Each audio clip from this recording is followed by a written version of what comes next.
तो ये समझ में आया कि ए जो है वो नॉन जीरो कांस्टेंट होना चाहिए और बी और सी ऐसा कांस्टेंट है जो फॉर एनी वैल्यू, किसी भी वैल्यू के लिए हम पुट कर सकते हैं। मतलब ए और यहाँ पे बी और सी की वैल्यू आपकी जीरो हो सकती है बट ए की वैल्यू जीरो नहीं होगी। ठीक है, now start your class for exercise 4.1।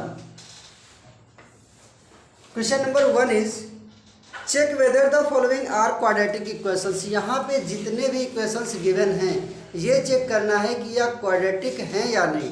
तो इसका फर्स्ट पार्ट हम लोग देखते हैं, x + 1² = 2x - 3। इसे चेक करना है कि क्या ये क्वाड्रेटिक है।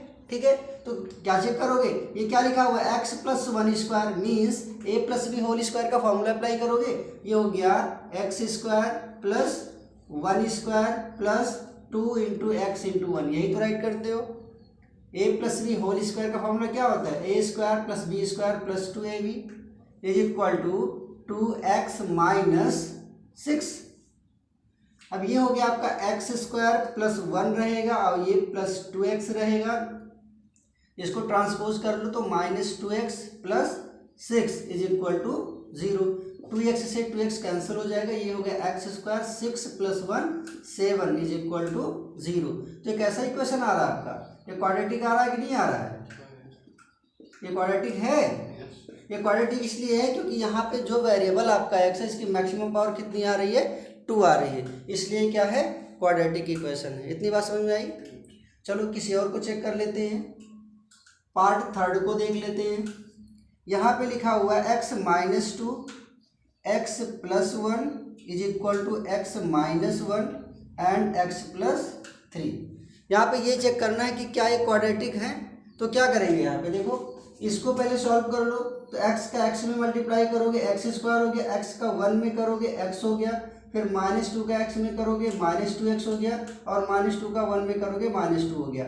मतलब मैंने x का x में किया हुआ है, x का 1 में मल्टीप्लाई किया, -2 का x में किया और -2 का 1 में मल्टीप्लाई किया। ठीक, यहाँ पे भी यही काम करेंगे, x का x में करेंगे x² हो गया, x का 3 में करेंगे +3x हो गया, -1 का x में करेंगे तो -1x हो गया और -1 का 3 में करेंगे तो -3 हो गया। इतनी बात समझ में आ रही है। अब देखो ये x² हो गया, 2x में से एक x माइनस करोगे तो -x आ गया और ये -2 = x² प्लस और 3x में से 1x माइनस करोगे तो आएगा 2x - 3। ये x² कैंसिल हो जाएगा, सेम है सेम, इक्वल के दोनों साइड में। ठीक है, इक्वल के LHS और RHS पार्ट में अगर आपकी वैल्यू सेम हो और उसके साइन भी सेम हो तो दोनों क्या होते हैं, कैंसिल हो जाते हैं, क्योंकि ट्रांसपोज करके लाते तब भी तो माइनस हो जाता। अब यहाँ देखो कितना बचेगा आपका, ये बचा -x - 2, ट्रांसपोज कर लो -2x और ये +3 = 0। 2x और x मिला के आपका -3x हो गया, 3 में से 2 गया, प्लस में 1 = 0। क्या यहाँ पे x की मैक्सिमम पावर 2 आ रही है, बताओ, क्या यहाँ पे x की मैक्सिमम पावर 2 है, नहीं है, नहीं है ना, तो ये आपका क्वाड्रेटिक नहीं होगा। देखो यहाँ पे इसे चेक करना है कि क्या ये क्वाड्रेटिक है। क्या करते हैं यहाँ पे हम लोग, यहाँ पे a + b² का फॉर्मूला अप्लाई करेंगे। फॉर्मूला क्या होता है, a³ + b³ + 3ab and bracket में क्या आएगा a + b = यहाँ पे देखो 2x का x² में मल्टीप्लाई करोगे तो 2x³ होगा -2x। इतनी बात समझ में आ रही है। अब यहाँ पे देखो ये कितना हो गया, x³ + 2 का 3 टाइम्स मल्टीप्लाई करोगे तो 8 आया। यहाँ पे एक फॉर्मूला अप्लाई हुआ, ये सबको जानना पड़ेगा। ठीक है, अलजेब्रिक फॉर्मूला है आपका a + b³ का, a³ + b³ + 3ab a + b। ठीक है, ये तो जो ऊपर लगा है उसका क्या नाम 3, हाँ वो कहाँ मल्टीप्लाई उसका कैसे हुआ, ये फॉर्मूला है। देखो मैं यहाँ पे फॉर्मूला लिख दे रहा हूँ, a + b² का फॉर्मूला होता है a³ + b³ + 3ab and bracket में a + b आता है। तो इसी को मैंने देखो ब्रेक कर दिया, a की जगह x कर दिया, b की जगह पे 2 कर दिया। ठीक है, तो सेम यही पूरा चेंज करते यहाँ तक चले जाएंगे, a³ + b³ + 3ab a + we. और जैसे वहाँ पे 2 लिखा होता तो 2 ऐसे करते। तो 2 का फार्मूला दूसरा था ना, अभी मैंने बताया था पहले वाले क्वेश्चन फर्स्ट का जो फर्स्ट पार्ट था उसमें मैंने स्क्वायर का फार्मूला लगाया था। नहीं, 4 का नहीं, 4 का फार्मूला नहीं है, उसको बनाना पड़ता है। उसको x + 2 whole square, x + 2 whole square का बनाना पड़ेगा, आपको मल्टीप्लाई करके देखना पड़ेगा, ठीक है। नहीं तो 12th क्लास में आपको बायनोमियल थ्योरम पढ़ाई जाएगी, उससे ज़्यादा पावर वाले जो टर्म्स होते हैं उनको वहाँ से ब्रेक किया जाता है बायनोमियल थ्योरम से, ठीक है। बट यहाँ पे अभी क्लास 10th में इतना ही है, हाँ, केवल 3 तक का ही है। अब आगे देखिए, तो ये कितना हो गया, 3 × 2 = 6, 6x x + 2 2x³ - 2x, तो ये कितना हो गया, x³ + 8 + 6x² plus 6 × 2 = 12x = 2x³ - 2x। अब क्या करना है, देखो ट्रांसपोज कर लो सबको, तो ये हो गया x³ और ये x³ भी इसके पास ले आओ -2x³, ठीक है। अब x² वाला टर्म लिख लो, फिर ये x वाले टर्म्स को लिख लो, इसको भी ट्रांसपोज कर लो, और ये +8 जो कांस्टेंट वैल्यू थी उसको राइट कर लिया। मतलब सभी टर्म्स को मैंने वन साइड में राइट कर दिया, ठीक है। इतनी बात समझ में आ गई। अब देखो 2x³ में से अगर एक x³ घटाओगे तो माइनस में x³ आ गया, प्लस 6x², 12 × 2 14x + 8 = 0। यहाँ पे देखो जो x वेरिएबल है आपका, इसकी मैक्सिमम पावर कितनी आ रही है, 3 आ रही है, इसलिए क्वाड्रेटिक इक्वेशन आपका नहीं होगा, ठीक है। क्योंकि हमने क्या बताया, क्वाड्रेटिक की कंडीशन थी ना कि जो वेरिएबल होगा उसकी मैक्सिमम पावर कितनी होनी चाहिए थी, 2। बट इस इक्वेशन में देखो x की जो मैक्सिमम पावर आ रही है वो 3 आ रही है, इसलिए क्वाड्रेटिक आपका नहीं होगा। क्लियर है। Question number 2, represent the following situations in the form of quadratic equations. यहाँ पे जितने भी आपके पास सिचुएशंस गिवन हैं उनका सिर्फ और सिर्फ क्वाड्रेटिक इक्वेशन हम लोगों को फाइंड आउट करना है, ठीक है। तो क्वेश्चन में देखो क्या लिखा हुआ, the area of rectangular plot is 528 metre. तो सपोज कर लो कि ये मेरे पास एक रेक्टेंगुलर प्लॉट हो गया, ठीक है। रेक्टेंगल तो समझते ही हो ना क्या होता है, तो ये एक रेक्टेंगुलर प्लॉट हो गया जिसका एरिया कितना गिवन है, 528 metre square. This is the area of this rectangular plot. Clear, इतनी बात समझ में आ गई। आगे लिखा है the length of the plot is 1 more than twice its breadth, ठीक है। बोला क्या है कि जो लेंथ है आपकी, ठीक है, सपोज कर लो मैंने ब्रेड्थ को x सपोज कर लिया, लेंथ को क्या बोला है कि लेंथ जो होगी वो इस ब्रेड्थ के ट्वाइस के 1 more than होगी। बात समझ रहे हो ना, जो आपकी लेंथ होगी वो ब्रेड्थ के ट्वाइस से 1 more होगी, ऐसा क्वेश्चन में लिखा हुआ है। इतनी बात सबको समझ में आ गई। करना क्या था यहाँ पे, we need to find the length and breadth of the plot. तो सबसे पहले तो क्वाड्रेटिक इक्वेशंस आपको बनाने हैं और फिर लेंथ और ब्रेड्थ भी यहाँ पे फाइंड आउट करना है। तो देखो क्या करेंगे हम लोग, इतनी बात समझ में आई। तो यहाँ पे क्या लिखोगे, let the width of plot be x and length of plot be 2x + 1 according to question, ठीक है। क्वेश्चन के अकॉर्डिंग हम लोगों ने क्या लिख दिया, इसकी ब्रेड्थ लिख दी और लेंथ लिख दिया मैंने, ठीक है। You know area of rectangle, area of rectangle होता है L × B, length × breadth. x और 2x + 1। देखो क्वेश्चन में क्या लिखा हुआ है कि जो लेंथ है आपकी, देखो लिखा हुआ है, उसे ध्यान से सुनो, the length of the plot is 1 more than, ठीक है, length of the plot is 1 more than twice its breadth। तो देखो 1 more than twice its breadth, इतनी बात समझ में आई, ट्वाइस मतलब 2 गुना, ठीक है। अब बात समझ में आई कि जो लेंथ है आपकी वो 1 more than है, किससे, अपनी विड्थ के 2 गुने से। इतनी बात समझ में आ गई, ठीक है। तो मैंने यहाँ पे सपोज कर लिया कि विड्थ x था तो लेंथ हमारा 2x + 1 आ गया, ठीक है। अब यहाँ पे क्या गिवन था, एरिया गिवन है, क्या गिवन है, एरिया गिवन है। तो एरिया क्या होता है रेक्टेंगल का, area of rectangle L × B होता है। तो एरिया के प्लेस पे क्या राइट करोगे, 528 रियल के प्लेस पे 2x प्लस 1 और बिट के प्लेस पे x। ये समझ में आ रहा है? ठीक है, अब देखो यहाँ पे ये कितना हो जाएगा, 528 इज इक्वल टू x का मल्टीप्लाई 2x में करोगे कितना आएगा, 2x स्क्वायर, और 1 में करोगे तो x आएगा, 2x स्क्वायर प्लस x। अब यहाँ पे देखो ये हो गया आपका 2x स्क्वायर प्लस x, ये मैंने राइट किया RHS वाला पार्ट, और इस LHS वाले पार्ट को ट्रांसपोज कर दिया मैंने, तो ये हो गया माइनस में 528 इज इक्वल टू 0। क्लियर? अब आपको करना क्या है यहाँ पे कि 528 लिखा हुआ है, 2 लिखा हुआ है, इसका आपको फैक्टर करना पड़ेगा। क्या करना पड़ेगा? फैक्टर करना पड़ेगा, जो क्लास 8th में आपने सीखा था। ठीक है, उस फैक्टर के अकॉर्डिंग हमें क्या करना है, यहाँ पे x की वैल्यू को फाइंड आउट करना है, और x की वैल्यू जब आएगी तो आपको क्या करना रहेगा, इस प्लेस पे भी पुट कर देंगे, तो लेंथ और विड्थ हमारी दोनों आ जाएगी। अब देखो यहाँ पे आपको फैक्टर करना है, तो फैक्टर कैसे करते हो आपने 8th क्लास में सीखा होगा। एक्स स्क्वायर का जो कोफिशिएंट होता है और लास्ट में जो कांस्टेंट टर्म होता है, इन दोनों का प्रोडक्ट कराते हैं, तो इन दोनों का प्रोडक्ट कराओगे कितना आएगा, 1056 आया। अब इसको ऐसे 2 पार्ट में ब्रेक करना है, ठीक है, जिससे आपको 1 मिलता हो, तो माइनस करने पे ही मिलेगा, ठीक है, प्लस करने पे तो 1 आएगा नहीं।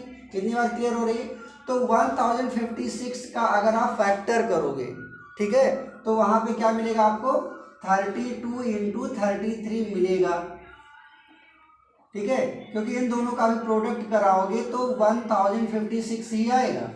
ठीक है, आपको करना क्या होता है, 1056 का यहाँ पे फैक्टर करना पड़ेगा। ठीक है, तो जितने भी नंबर्स यहाँ पे बनेंगे उनको 2 पार्ट्स में आपको डिवाइड करना है, तो एक आपको 33 मिल जाएगा, दूसरा 32 मिल जाएगा। ठीक है, बात समझ में आ रही है? तो इसको मैं किस में ब्रेक करूँगा, x को, ये हो गया आपका 2x square plus 33x minus 32x minus 528 is equal to 0, क्योंकि 33 में से 32 माइनस करोगे तो 1 बचा, इन दोनों का प्रोडक्ट करोगे तो इन दोनों के प्रोडक्ट के बराबर आएगा। यही तो फैक्टर होता है। अब आगे देखो, इसमें क्या कॉमन मिलेगा, इस साइड में x कॉमन मिलेगा, तो कितना बचा, 2x प्लस 33, और यहाँ पे कितना कॉमन आएगा, माइनस 16 कॉमन आएगा, तो 16 2 जा कितना होता है 32, और प्लस 16 से डिवाइड करोगे यहाँ पे तो 33 आएगा। ठीक है भैया, इज इक्वल टू 0। अब एक बार देखो आपके पास क्या मिल रहा है, 2x प्लस 33 मिल रहा है, और एक बार क्या मिला, x minus 16 is equal to 0। Clear हो रहा है? ये वाली वैल्यू हम नहीं लेंगे क्योंकि पॉजिटिव है, जब ट्रांसपोज करेंगे तो ये x की वैल्यू माइनस 33/2 आएगी, क्योंकि यहाँ पे लेंथ और विड्थ हमारी नेगेटिव होगी नहीं, तो क्या करेंगे, सिर्फ नेगेटिव वाली वैल्यू लेंगे। x minus 16 is equal to 0, then x is equal to 16। तो यहाँ से आपको क्या मिल गया कि जो आपकी विड्थ थी वो कितनी है, 16 मीटर है, लेंथ कितनी आ गई, 2 इंटू एक्स के प्लेस पे 16 राइट करेंगे प्लस 1, तो 16 टू जा कितना 32, 32 एंड 1 33 मीटर। तो लेंथ कितनी आ रही है, 33 मीटर आ रही है, और विड्थ कितनी आ रही है, 16 मीटर आ रही है। बात समझ में आई? अब इन दोनों का एरिया अगर निकालो तो ये इंटू बी करोगे तो 528 आएगा। इससे मीन्स ये हमारा जो भी आंसर आ रहा है वो क्या है, ये एकदम राइट। अब बात समझ में आ गई?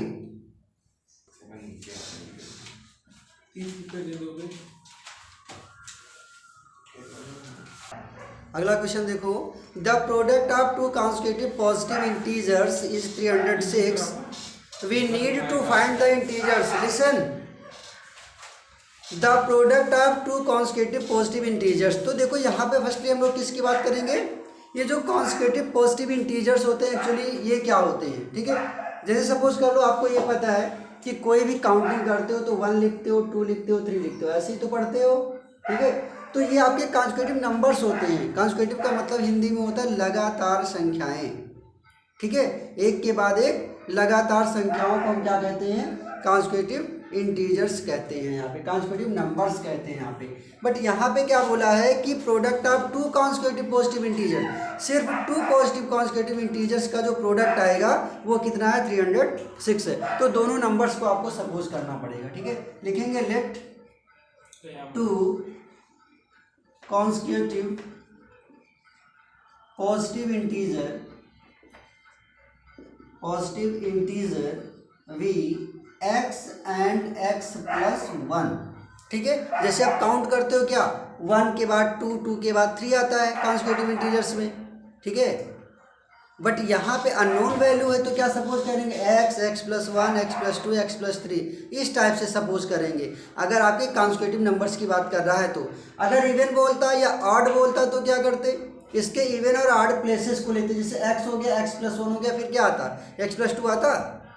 तो ये वाला प्लेस आपका ऑड होता है और थर्ड वाला प्लेस भी आपका ऑड होता है, ठीक है। तो x के साथ x प्लस 2 लेते तो ऑड कॉन्सेक्यूटिव इंटीजर्स होते, और x प्लस 1 के साथ अगर मैं x प्लस 3 लेता तो हमारा वो क्या होता, इवन पॉजिटिव कॉन्सेक्यूटिव इंटीजर्स होते, ठीक है।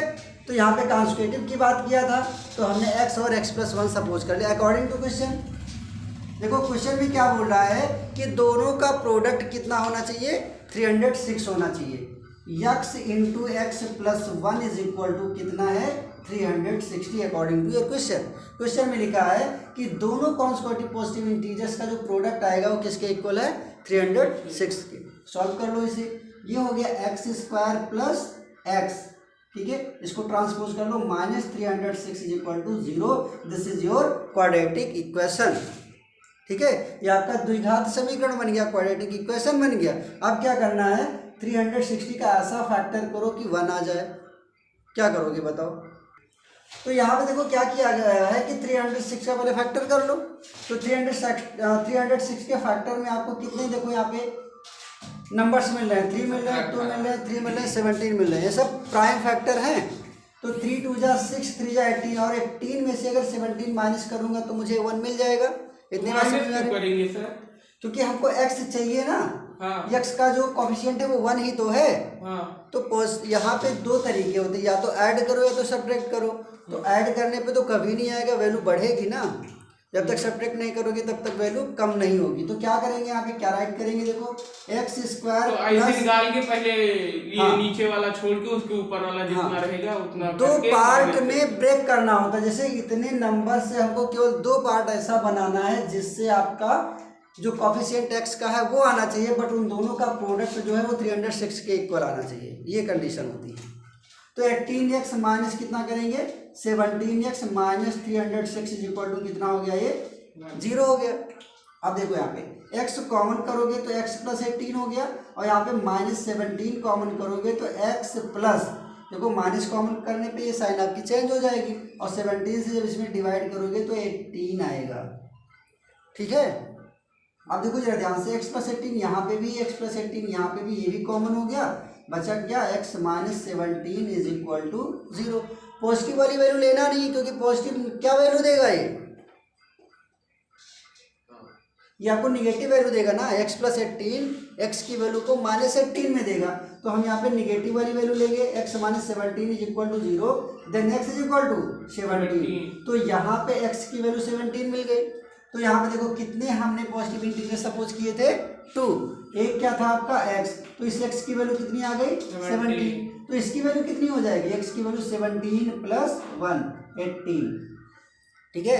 तो इसका हुआ सर, देखो 2 कॉन्सेक्यूटिव पॉजिटिव इंटीजर्स थे ना हमारे, x और x प्लस 1, तो सिर्फ x की वैल्यू 17 आई थी ना, बट हमें x प्लस 1 की भी तो वैल्यू चाहिए। तो x के प्लेस पे 17 प्लस 1 राइट करेंगे तो ये 18 हो जाएगा। क्लियर हुआ।